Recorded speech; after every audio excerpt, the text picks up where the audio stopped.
What is up guys, it's Jay-Z here and welcome back for another Godfall build video. Today we'll be looking at Phoenix. I had showed up a video a while back showing how powerful Phoenix really is with the foul ailment. The build I had made was really strong, but then the patch was released that nerfed ailments quite heavily. I was still able to make that build work, but I have made some real changes to it since then. So let's get right into it. It's not a fire build unless the enemies get blown up, right? There is a charm that lets you do that, which is the Infinity Fragment. So whenever you defeat an enemy that is inflicted with Ignite, the enemy will explode and deal fire damage to the surrounding enemies. It's a great charm, but we won't be using this unfortunately. The best explosion ability comes from the great sword, the Fire of Hate. We will instead be using this to get the explosions and not the Infinity Fragment, and there are good reasons as to why we do this.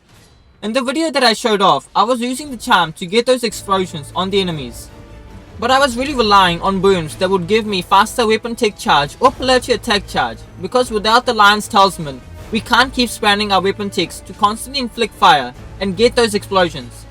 Using the Great Sword means our charm can be our Lion's Talisman. But the bigger reason we use the Great Sword and not the charm is this. Here is a look at their cards side by side. The charm only deals fire damage and nothing else. It's not great later in the towers or Lightbringer at all, as the damage won't even tickle the enemies. The Great Sword, however, is different. It's the better version because the enemy explodes and other enemies caught in the explosion will actually be inflicted with Ignite. This is great as we can get multiple stacks of Ignite on enemies if their surrounding enemies are blown up. Here is an example if you're unsure of what I mean. Here is a look at the charm. You see when this enemy explodes, it just deals damage and nothing else.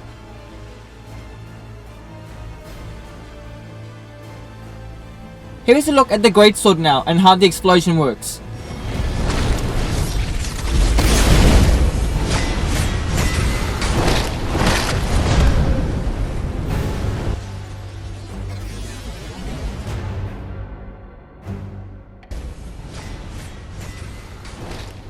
The fire ailment just keeps chaining together with each enemy, or easily the best way to put it is, it spreads fire to surrounding enemies whenever you defeat an ignited enemy. Much like the God Beast Ichor, but the fire version. With all our gear and making our ignite power really strong, the Great Sword is just a superior version to the charm. Here is an example what I really mean.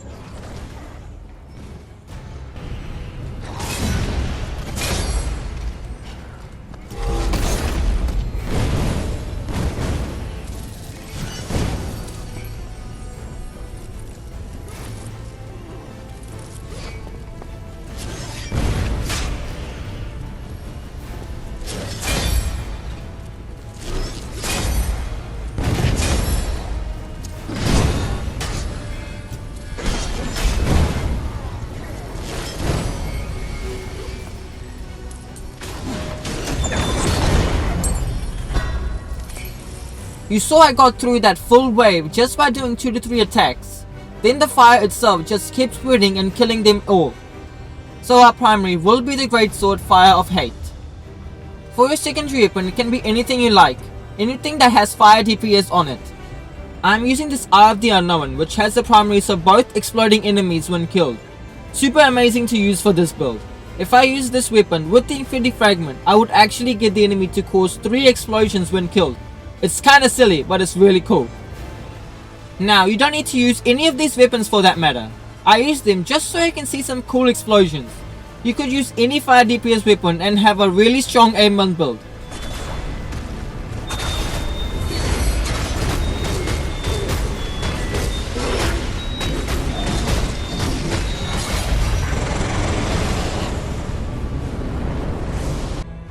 For the amulet, we are using the Kaeta.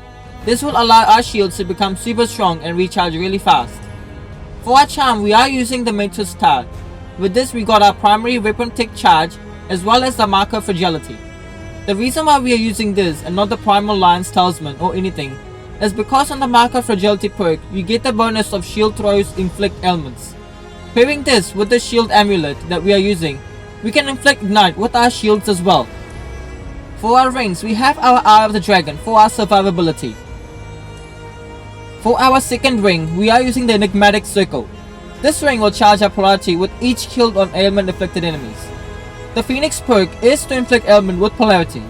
Also, polarity is a good way to inflict ailments because you get a very large radius as well as a weapon getting a buff from polarity as well, which will make your fire ailment stronger with it. This strength actually drops as a rare, so keep an eye out for it if you wanted to use it.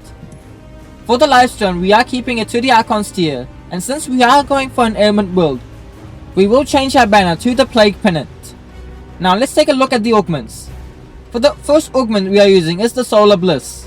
This increases your ignite power gratefully but reduces the duration by a whopping 50%.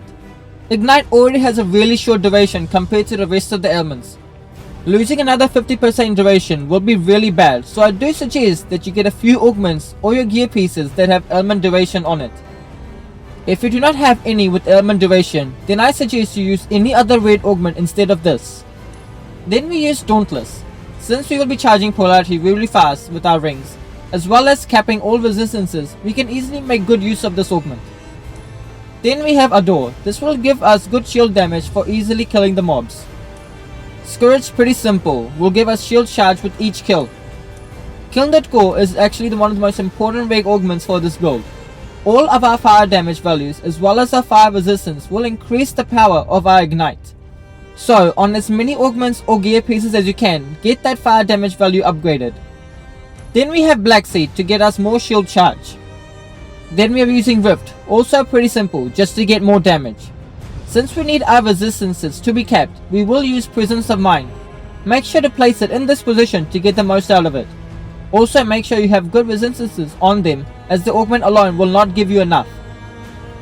The last one is the Lion's Pride, for just a bit more overhealth per kill. Here is a look at the skill tree and the ascension level and powers.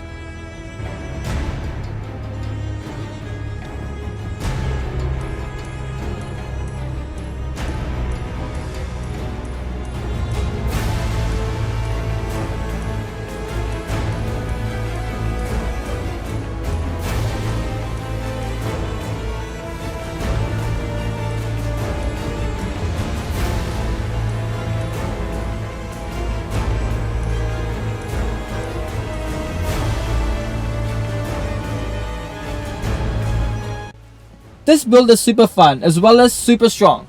It's right up there with the bleed build for bulwark, just for how the explosions are able to spread from enemy to enemy and chain inflict the fire.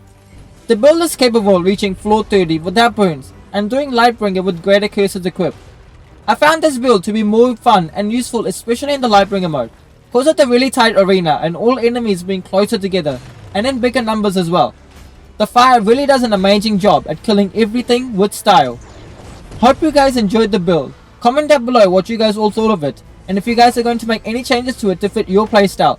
Like and subscribe to keep up to date on all new Godfall builds that I'll be bringing to you all. I shall see you all next time.